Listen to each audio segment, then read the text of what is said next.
સૌને જય શ્રી કૃષ્ણ. મારું નામ પાર્થ પટેલ. અત્યારે હું સૌને અર્થઘટનોમાં જીવન આ સુરેશભાઈની પુસ્તકમાંથી સમજાવીશ. અર્થઘટનોમાં જીવન એટલે તમને આ જે મુદ્દાનું જે નામ છે એ સાંભળીને શું વિચાર આવે પહેલા કે શું હશે?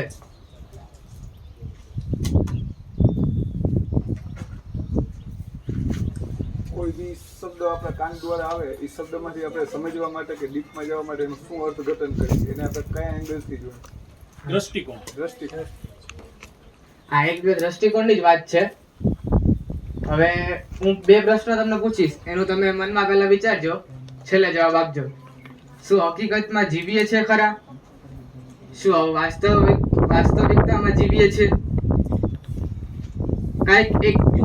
કોઈક એક ઘટના ઘટે છે તો તરત જ હું એને કાં તો સારી કાં તો ખરાબ ગણવા લાગુ છું. કોઈ પણ એક ઘટના ઘટે તો આપણે તેનું અર્થઘટન કાં તો સારી રીતે કરીએ કાં તો તેને ખરાબ ગણીએ. કે અત્યારે ઘટના ઘટી કે કોઈ બાઇક પર સ્લીપ થઈ ગયું તો એને આપણે જો એમ જોઈએ તો એક રીતે સારું થયું કે એને કારણે જો આગળ આવતા કોઈ જે વાહન કે બાળક હતું ને એ બાળકને ન વાગ્યું ને આમ એક રીતે જોઈએ તો ખરાબ પણ છે કે ઓલા ભાઈ સ્લીપ થયા પડ્યા એનો સમય પછી એને શ્વાસ વળ્યો પછી ઘટના ક્યારેય વળી ઠીક છે એમ કહીને છૂટી જઈએ છે. પછી ક્યારેક એવું પણ થાય કે ઠીક છે થયું એમ કહીને પણ ઘણા આપણે છૂટી જતા હોય ઘટનાઓ પરથી. પણ હકીકતમાં એવું થતું નથી. આપણે ઘટના છે તે કાં તો આપણી સારી છે કાં તો ખરાબ છે, અથવા આપણા માટે કામની અથવા નકામી. તો જ એ ઘટના એ રીતે આપણે આપણા મનમાં અર્થઘટન કરતા હોઈએ. ઘટના તો ઘટના જ છે, પણ હું એનું અર્થઘટન મારી રીતે કરું છું. પછી હું ભૂલી જાઉં છું કે ઘટના તો ભૂતકાળમાં થઈ ગઈ, પણ અર્થઘટનનો ઓધાર હજુ મારા મનમાં છે. ઘટના તો આપણે પછી એના પર જે રીતે ઓલું અર્થઘટન કર્યું હોય ને પછી એ અર્થઘટન જ આપણે સાચું માનવા લાગીએ. ઘટના જે ઘટના ઘટી ગઈ ભૂતકાળમાં એ ઘટના વિશેની આપણને ખબર નથી હોતી કે ઘટના શું હતી. વાસ્તવિકતામાં ઘટના કઈ બીજી હોય ને આપણે અર્થઘટન કઈ બીજું કર્યું હોય તો જે અર્થઘટન આપણે કરતા હોઈએ એ જ આપણને સાચી લાગે ને એ જ અર્થઘટન પ્રમાણે જ પછી આપણે આપણા નિર્ણયો ને પછી કોઈને પણ વાત જો કેવી કોઈને પણ ઘટના વિશે કોઈને જાણ કરતા હોઈએ તો આપણા દ્વારા જે કરેલા અર્થઘટનો હોય તેની પરથી જ એને ઘટનાને જાણ કરીએ. હમણાં જે ઘટના બની રક્ષાબંધનના દિવસે ગ્લિમ્બલ હતું તો એનામાં હીરબેનને ખબર નથી કે ગ્લિમ્બલ કેવી રીતે યુઝ કરવું, તો મેં ફોટો પાડવા માટે ગ્લિમ્બલ લીધું. એમને ઉત્સાહ હતી ને એનામાં એમને ફોન પકડ્યો, ઝાટકા મારે ગ્લિમ્બલ સ્ટેન્ડ પરથી કાઢવાની જગ્યા પર, તો એનામાં બંને મોટર ખરાબ થઈ ગઈ. હવે ઘણા એને એવો મનમાં એવું અર્થઘટન કર્યું હોય કે હીરબેને ચાય કરીને બગાડ્યું. એમને ખબર હતી કે આ વસ્તુ કઈ રમકડું છે, રમત કરવાની હોય એમ જો પોતાના મનમાં અર્થઘટન કરે તો બીજાને એ રીતે જ કહે ને મૂળ ઘટના જે હતી તે તો અંદર જ રહી ગઈ. હવે મૂળ ઘટના તો બહાર જ ન આવે પછી અને એને કારણે બીજાને જે કહે તો પછી બીજો બી એક અર્થઘટન એનું એ રીતે જ કરશે. પછી હવે બીજાની માનસિકતા પર જાય કે એનું અર્થઘટન કઈ રીતે લે છે ને પોતે કઈ રીતે તેને સમજે છે. વળી આ અર્થઘટનને હું એટલી હદે સાચું માનવા લાગુ છું કે મૂળ ઘટના કરતા મારા મનમાં તે મેં કરેલું અર્થઘટનને સત્ય જણાય છે. પછી હું અર્થઘટનને જ જીવવા લાગુ છું. થોડા ક્ષણ અટકી ઊભા રહો અને હકીકતથી અર્થઘટનનો જુદો કરો. અગર ત્યારે એને જેને વિચાર આવ્યો હોય કે ગ્લિમ્બર ચાય કરીને બગાડ્યું, અગર જો એ થોડા ક્ષણ ઉભો રહીને વિચાર કર્યું હોત કે એમે કે આનું અર્થઘટન કર્યું હોત ને હકીકતના અર્થઘટનને બે છૂટા પાડત તો એને કદાચ બધા ક્લિયર થાત કે એમને ધ્યાન નતું ને અજાણમાં એ ગ્લિમ્બલની મોટર બગડી ગઈ. તો એનું અર્થઘટન એ રીતે ને સાચી રીતે થાય.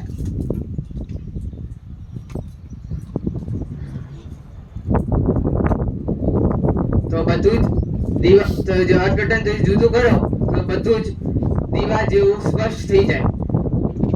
હવેથી જીવનમાં અર્થઘટનમાં પૂરું કરવાની બદલે વાસ્તવિક હકીકતમાં જ જીવીશ અને જીવીને એ રીતે વાસ્તવિકતામાં જ હકીકતમાં માણીશ. કેટલાય પ્રશ્ન એવા હોય છે જે આપણને સમગ્રતાથી ઢંઢોળે છે.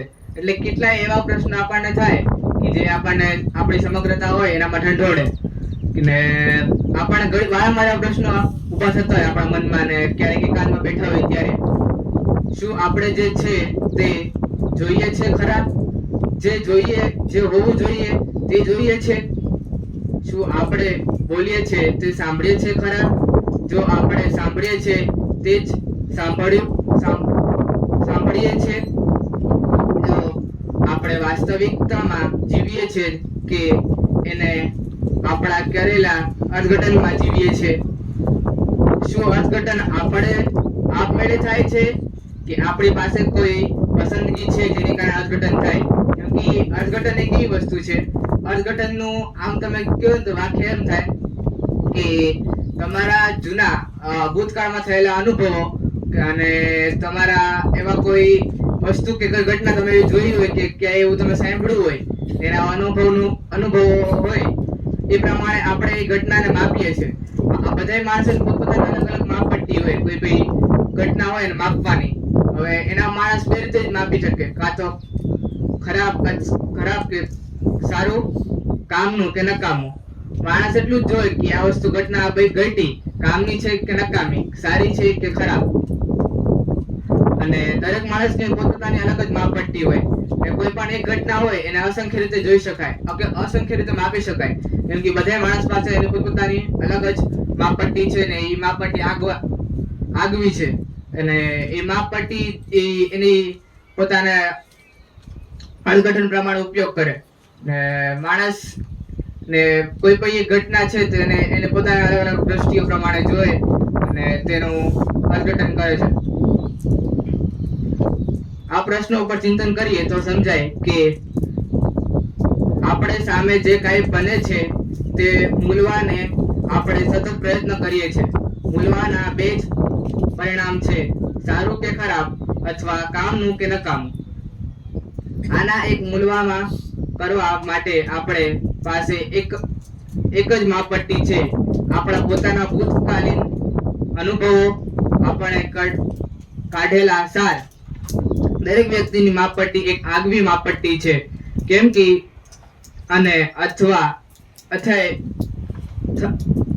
થયેલા અનુભવો પણ આગવી છે.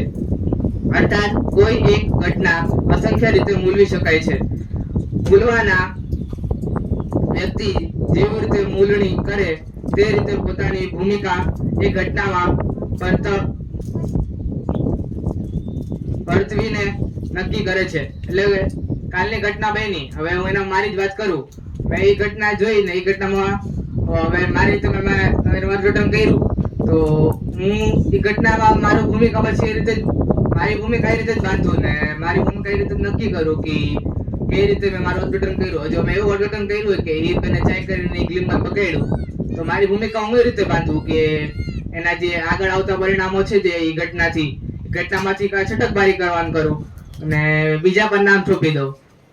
કાં તો એવું થઈ શકે કે એનામાં અમારાથી બી ભૂલ થઈ ગઈ કે એમને આપ્યું ત્યારે એમને પ્રોપર બતાવ્યું નહીં, શીખવાડ્યું નહીં ને એમને તો કોઈ વાત નતો કે એમને ખબર નથી ને મેં એને ડાયરેક્ટ રેન્ડમલી યુઝ કરવાની ટ્રાય કરી તો થોડુંક બગડી ગયું. એ રીતે કરીને જતું કરું કે પછી એને પકડી રાખવું એ મારી ઉપર જાય.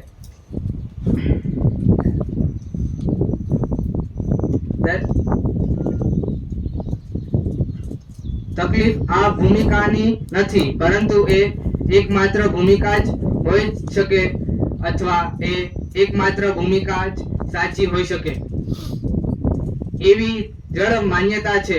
આ જળ માન્યતા જન્મી છે અર્થઘટનોથી. આપણે જે બધી જળ માન્યતાઓ હોય એ જૂના બધી માન્યતાઓને હોય એ બધા માણસોના પોતાના અર્થઘટન કરેલા હોય અને આપણે એ બધાના પ્રમાણે જ આપણે માન્યતાઓ બંધાય છે.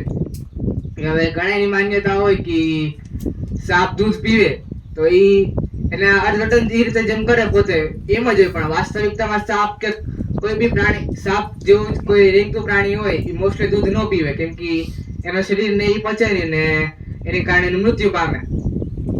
એટલે આપણે માન્યતા લઈ લીધી કે નાગપાંચમના દિવસે સાપ નાગ દૂધ પીવા માટે આવે, પણ એવું હકીકતમાં હોતું નથી. નાગ દૂધ પીતો જ નથી. જો આપણે અર્થઘટન કરતી વખતે જે જાગૃત રહીએ તો વિકલ્પ અર્થઘટનો શક્ય બને અને તે પસંદગી પણ શક્ય બને. અસંખ્ય કાળા લોકો દક્ષિણ આફ્રિકામાં ટ્રેનમાંથી ધક્કો મારીને બહાર કાઢી ફેંકી દેવામાં આવતા હતા, પરંતુ માત્ર ગાંધીજી જાગૃત રહ્યા અને ધક્કાની ઘટનાને અર્થઘટન રંગભેદના નીતિના વિરોધમાં આવ્યું અને છેવટે ગુલામીના વિરોધમાં પરિણામ્યું, જેને ભારતને સ્વતંત્રતા લઈ આવી. હવે ત્યાં દક્ષિણ આફ્રિકામાં તો ઘણા કાળા લોકો હતા જેને ધક્કો મારીને કાઢી નાખવામાં આવતા, પણ ગાંધીજી જતા જેને એ ધક્કાને એમના લીધું, એને ધક્કાનો જે હતો એના પરથી પોતાના લાચાર નો માન્યા. જો ગાંધીજી પોતાના લાચાર માની લીધા હોત કે મારી લાચારી છે, હું કઈ કરી શકીશ નહીં, તો અત્યારે એ મોહનદાસ જ હોત ને આપણે એમને રાષ્ટ્રપિતા તરીકે ના ઓળખતા હોત ગાંધીજીને. ને જો એની જગ્યાએ ને ત્યારે અમે એવું માન્યું કે આ ધક્કો આ વસ્તુ ખોટી છે, કાળા લોકો સાથે અન્યાય થાય છે, એમે ત્યાં કરીને બધા વિરોધ ઉપાડ્યો ધોળાઓ સફેદ લોકો સામે. તો તેની કારણે એમના અંદરની જે જાગૃતતા હતી એ જાગી વધારે અને તેનો પરિણામ આપણે અત્યારે આઝાદી માનીએ છીએ.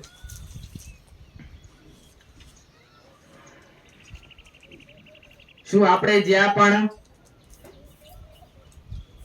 સમસમીને બેસી રહીએ છીએ ત્યાં આપણે કરેલા અર્થઘટનને બદલવા સામર્થ્ય નથી? એટલે આમાં પ્રશ્ન છે તમે બધાને કે આપણે કોઈ બી ઘટના છે એનામાં આપણે એવું માની લઈએ કે આપણે સમસમીને બેસી જઈએ કે આપણે એવું માનીને બેસી જઈએ કે આપણાથી કઈ થઈ નહીં શકશે નહીં, તો શું આપણે એ અર્થઘટનને બદલવા માટે સક્ષમ નથી?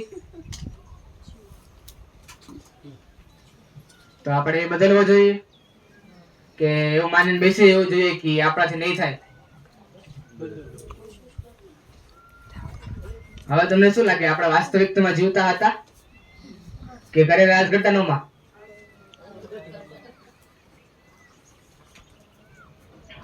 તો એ રીતે જ કે આવા ઘણા અનુભવ થયા મને પોતાને, મારી લાઈફમાં બી. મેં આ પુસ્તકનો સર જ્યારે અમને લેક્ચર લીધો એની પહેલા મારા ખુદને ઘણા એવા અનુભવ હતા કે હું મારા મનમાં ધારેલી જે હતી એ પ્રમાણે જ જીવતો ને એ પ્રમાણે જ એનું અર્થઘટન કરતો મારા રીતે જ. પણ પછી આ જ્યારે આ કર્યું ત્યારથી ક્લિયર થયું ને ત્યારથી બધી આમ પ્રોપર ગોલ જે છે મારો એની પ્રત્યે પ્રોપર ડાયરેક્શન મળી. આભાર. અસ્તુ.